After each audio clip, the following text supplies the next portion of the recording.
I'm Emily. Jake, 2 years older than me, is a science guy. He's living his childhood dream of a research job and seems fulfilled even though he's busy all day. Our son Mike is 3 years old. Just like Jake, he loves observing and experimenting. Right now, he's obsessed with the goldfish he caught at the fall festival. Our daughter Sarah is 1 year old. She loves to eat, and her chubby white cheeks are just adorable. She's the comfort and joy of our household. Overall, life is pretty good for our ordinary family, except for one thing. Emily, what's for dinner tonight? Mother-in-law. Just as I was trying to calm down my crying daughter and finish up dinner, the doorbell rang. Without any hesitation, my mother-in-law walks into our home as she often does. It might not be the same day every week, but she shows up around this time frequently enough that Mike hardly even looks away from the TV. My goodness, fried food again? That's not good, so oily. You need to take better care of Jake's stomach when he comes home tired from work. It's not good for the grandkids either. But Mike really likes it. Well, that's because you only feed him junk. Look, I've made a creamy vegetable stew and minestrone for you. It's important for the kids to get used to Western food from an early age. My mother-in-law starts setting the table with the large containers of creamy stew and minestrone she brought.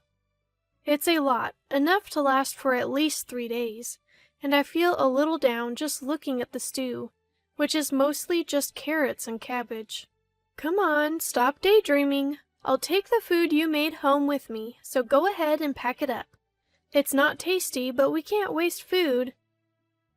This is routine. Last time she visited unexpectedly, she replaced my clam chowder with her own fried chicken.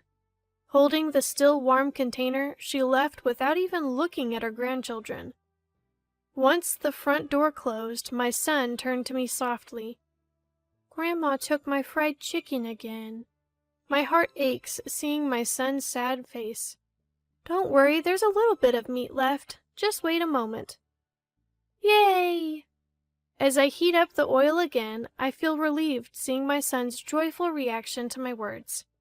However, my inner dissatisfaction remains. My mother-in-law has been overly intrusive since my marriage, but it's gotten worse over the last year. Every week, she shows up unannounced during dinner prep time. Initially, she would just criticize my cooking and parenting, then leave her cream stew on the counter. But for the past 6 months, she's started taking my food home with her, effectively ruining our meal. I can't imagine my mother-in-law, who lives alone since my father-in-law passed away, eating all 3 servings. She's probably throwing it away. As I prepare baby food and distract the kids, I manage to cook. It's tough, but seeing my family's happy faces keeps me going. Yet, my fried chicken, braised pork, mapo tofu, and hamburgers, all of it gets taken away. I grew up in a family that ran a restaurant, and my dad taught me how to cook. So I'm confident in my culinary skills. And yes, I think my food tastes better than mother-in-law's overly sweet cream stew. It irks me to have my skills negated by her. But with Mike in the picture, I've been struggling to stand up to my mother-in-law, his grandma. More cream stew? Jake, who comes home after the kids have gone to sleep, makes a face when he sees dinner. Since only Mike's share of fried chicken was left, I served Jake a large platter of the cream stew. What can I do? It's what mother-in-law brings over. If you don't like it, you tell her. Yeah, I guess. Jake pokes at the stew, as non-committal as ever. She shows up without considering Sarah's nap time and even takes away Mike's favorite foods right in front of him. Well, she's lonely since Dad died. That was 2 years ago. How much longer do I have to put up with this? Yeah, I guess. Ugh. Jake is usually reliable, but he avoids confrontation when mother-in-law is involved. Another pointless conversation goes by, and I let out a deep sigh. The only silver lining is that she hasn't suggested moving in. One day, tired of the same old routine, Mother-in-law says something different when she drops by during dinner as usual. "Emily, this Christmas everyone's gathering at our place." "What?" "After your father passed away last year, we couldn't really do anything, right?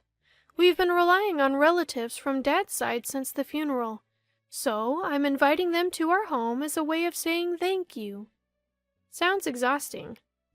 Responding with a lack of enthusiasm to my mother-in-law's arrogant tone, I wonder how she plans to host people suddenly when we've always gathered at her brother-in-law's or her own childhood home for Christmas and family reunions.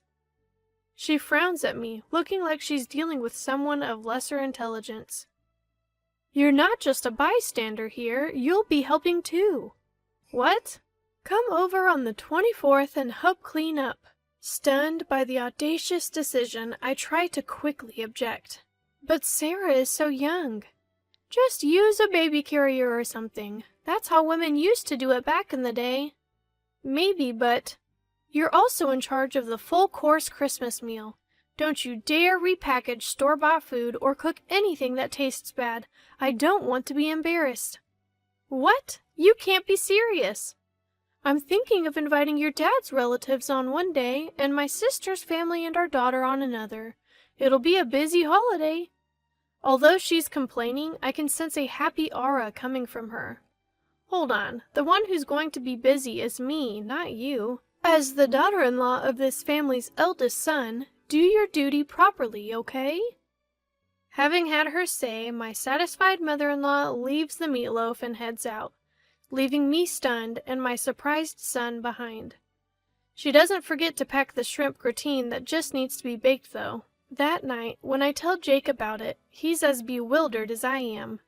What? She's planning a party from Christmas, even inviting Dad's side of the family when he's not here? Yes, that's the plan. Well, maybe Mom's lonely.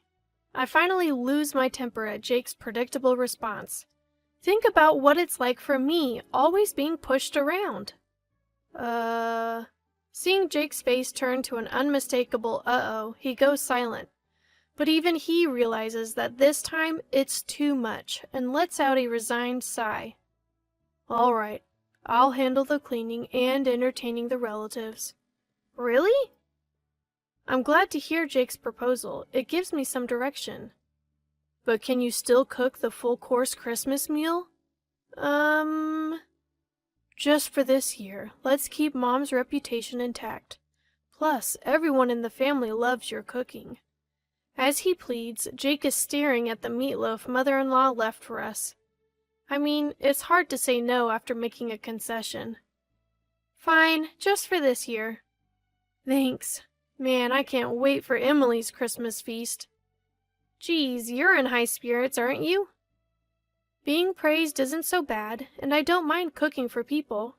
So I brace myself that it's just for this time and agree to prepare a full-course Christmas meal. When I tell my mother-in-law that Jake will stay over to help with cleaning, she makes a displeased face and says, "How could you let the man of the house do such things?" But she seemed reasonably satisfied seeing Jake bustle around at his parents' home for my sake. And then comes Christmas lunchtime. "Emily, is the corn soup ready?" "I'm preparing the croutons now." I scurry around the kitchen, getting the carpaccio and corn soup ready. "You're so inefficient. I'll bring the food myself." "I'm sorry. If you're going to complain, try preparing a meal for 20 people. It's really, truly exhausting." Finally, the serving is done, and I sit down at the party. Jake seems to have put our daughter down for a nap in another room. Preparing a full-course Christmas meal for 20 people was hard, but it feels good to see everyone enjoying my cooking. However, that good feeling lasts only a moment. "This quiche looks so beautiful. It's like something you'd buy." Thank you?" "Geez, you're good at flattery." "This carrot slaw is perfectly balanced with the vinegar. The orange scent really freshens up your mouth." "That's because—" Christmas meals tend to be rich, so I made it a bit more acidic. Something's off. Every time someone tries to compliment my Christmas cooking, mother-in-law interrupts. Something is not right. And the source of this awkwardness is revealed by Sophia, father-in-law's sister. Emily's mother-in-law is such a great cook, isn't she? Excuse me? Confused, I let out a dumbfounded sound. Unperturbed, Chatterbox Sophia continues her story. Did Olivia make this entire Christmas feast? That's amazing! Huh? I haven't cooked a full-course Christmas meal in ages. I was going to leave it to my daughter-in-law, but she's absolutely terrible in the kitchen, and she never comes by, even when I offer to teach her. What?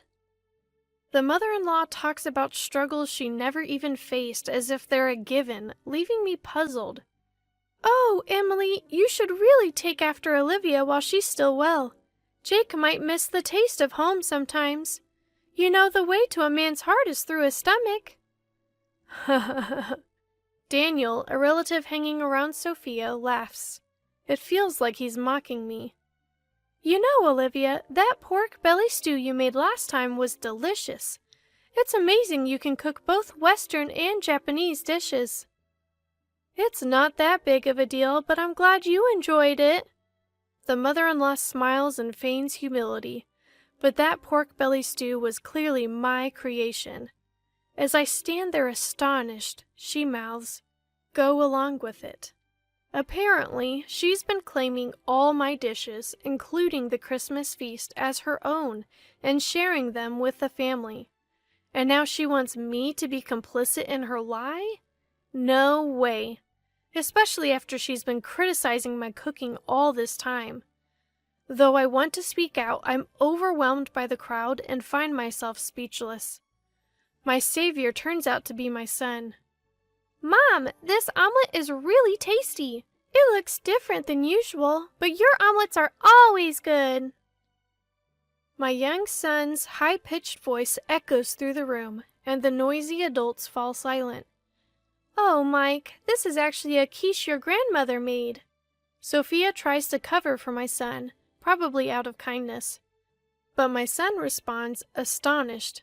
Huh? But it's tasty. What? It's tasty, so it's got to be Mom's omelet. Grandma's omelet is super sweet and gritty. It doesn't taste good. My son passionately insists, gesticulating wildly, leaving the adults exchanging puzzled glances. Of course, the mother-in-law panics. Emily, don't teach the child to lie. Excuse me? Who's the one lying here? Mom, am I a liar? Mike looks up at me, his face full of insecurity. That's when I felt my blood boil. I was foolish. I don't care what people think of my mother-in-law or Jake. I've put up with her because she's Jake's mom and Mike's grandmother. But a grandmother who turns her grandson into a liar just to save face is nothing but evil. If she's going to make my child a liar, I'll become a demon if I have to. I took a deep breath and straightened my back. Mike is not a liar. The one lying here is you, Grandma. Huh? She must have never expected me to stand up to her. My mother-in-law looked shocked. I stood up and pointed at the table dramatically. I made this entire Christmas feast, including the corn soup. Everything from start to finish. What? Naturally, the room erupted. My flustered mother-in-law began to panic and yell. Wait, Emily. You've been lying this whole time. Have you lost your mind? I'm not lying. Sophia, you said you got the pork belly stew from Grandma, right? Sophia, now pulled into this, looked up at me, surprised. Yes, it was delicious. I made that too. Huh? You're terrible, stealing credit for Jake's mom's cooking and trying to set her up. You're the worst daughter-in-law. Then can you tell me the recipe for the pork belly stew, mother-in-law? What? Can you? Well... She hesitated. Then, as if struck by inspiration, she shouted, It's a secret. It's a secret family recipe, so I can't tell you in public. You don't have to give details or measurements, just the basics. Even the relatives who were disgusted by our petty fight started to see who was in the right. Emily, that's enough. My husband Jake had apparently finished putting our daughter to sleep. He had silently appeared near the door and restrained me with a stern voice and face. My mother-in-law clung to Jake as if he was her ally, looking like a tragic heroine. Jake, what's up with your daughter-in-law? She's calling me a liar. That's awful. Mom, you're the awful one here. What? Mother-in-law's mouth drops open. This entire Christmas feast, Emily made it all day while taking care of the kids. Trying to take credit for it is pretty low. Jake! Sophia, the only thing Mom made is that massive bowl of creamy stew over there. Have you tried it? Huh? Yeah. Sophia, once again caught in the middle, looks at the pointed out creamy stew, visibly shaken. Is she recalling how incredibly sweet that stew was? Yeah, it was insanely sweet, wasn't it? Mom thinks if it's sweet, it's tasty. She's always been so cautious about salt and oil, but uses sugar with no limits. So all her dishes taste like a block of sugar. Is that so? The pork belly stew was probably made by my daughter-in-law, too. If you got any other dishes from Mom recently, they were likely made by Emily. Really? Even that meatloaf? That was me. And the mapo tofu and shrimp gratin? That was me. Everyone in the family is disillusioned with mother-in-law because of her own son's revelation. Isn't that right, Mom? Mother-in-law, exposed for all her lies, is panicking. Seems like she's given up on lying and is now trying to appeal to Jake's emotions. Why are you siding with your daughter-in-law? I'm your mom. I didn't want to have to say this either, Mom. I thought you were just lonely because Dad isn't here, so I've been having Emily put up with you. But this isn't anything but harassment towards her. There's no reason to protect you anymore. Don't see Emily or the kids ever again. Jake, who firmly dismisses his begging mother, starts to clean up the Christmas feast. Then he apologizes to the relatives. I'm sorry for the disturbance this Christmas. Emily, Mike, let's go. Jake! As Jake takes Mike's hand and stands up, Mike glances at mother-in-law. Grandma, where's your I'm sorry? Huh? When you lie, you say I'm sorry. Then you get forgiven, right? Isn't that right, Mom? I get it. You have to be forgiving when it comes to raising kids. But a simple sorry isn't going to cut it. Luckily, I didn't have to worry for even a second. Mother-in-law clenched her lips so tightly they looked like they'd bleed, clearly having no intention of apologizing. Seeing her, Jake sighed as if he'd had enough. Grandma can't even say I'm sorry, and she's supposed to be an adult. How sad. Let's go home and have Mom's delicious Christmas feast. Okay. We left behind a growling mother-in-law and confused relatives, carrying our sleeping daughter and the Christmas feast as we left Mike's house. We went straight to my parents' place and served the Christmas feast. Everyone was delighted and ate with joy. This is what I had been striving for, so my heart was full. Jake, of course, apologized profusely and promised never to let us meet mother-in-law again. Apparently, the atmosphere at Mike's house remained awkward. His relatives dispersed, leaving only a soulless mother-in-law and some bland food. The next day, mother-in-law's sister and her husband, as well as Jake's sister, visited as promised. Seeing the bland food, they chuckled and said, "Figures." Apparently, mother-in-law's lack of cooking skills was a well-known fact among her relatives. So you brag about hosting a Christmas feast? I wondered what magic trick you'd pull. Probably just jealous of Emily, who's good at cooking and praised by Jake and Mike. Sorry for the inconvenience, they said. After hearing the details from Jake, my sister-in-law thanked me for my efforts. Sophia also called to apologize. I'm sorry for jumping to conclusions. It turns out Sophia also enjoys cooking, and we bonded over a recipe for braised pork belly. The misunderstanding with Jake was cleared up, and I found new friends who share my cooking hobby. I felt refreshed, enjoying a carefree Christmas. Of course, Mother-in-law wasn't going to back down that easily, but I'm well prepared. As I'm making cornbread, my phone rings. It's Mother-in-law. Excuse me, where are you? It's dinner time. Do your duty as a wife. Are you making the same mistake and coming over again? She's furious on the other end of the line. How dare you? I came here because you didn't apologize. Come home and clear the misunderstanding with our relatives. Then I'll forgive you for embarrassing me. No thanks. What? You'll be the one left out by the family. That won't be a problem. What? To begin with, the one who put on airs and got shunned by the relatives was Mother-in-law. I've even made plans to cook with Sophia next time. What? Mother-in-law probably never imagined that I'd become close to father-in-law's side of the family. In other words, I'm well aware that mother-in-law has distanced herself from father-in-law's relatives. So, what now? Still got any moves left? I add another blow to the stunned mother-in-law. Also, I'm not returning to that house. What? Yes, the kids and I have been staying at my parents' house since Christmas. We're planning to find a new place to live now that the holidays are over. Initially, living near Mike's family was mother-in-law's strong insistence, but Jake's workplace is actually closer to my parents' house. Didn't Jake tell you to stay away from daughter-in-law? But since mother-in-law can't listen better than a child, we've decided to physically distance ourselves. Right now, Jake is the only one living there, and he'll leave once he's ready. What? Where are you? Who knows? You think you can get away with not cherishing Jake's mom? Yes, because Jake and sister-in-law have forgiven me, it's okay. Well, wait, what? Thank you for everything so far, mother-in-law. I'm so happy I'll never have to see you again. Goodbye.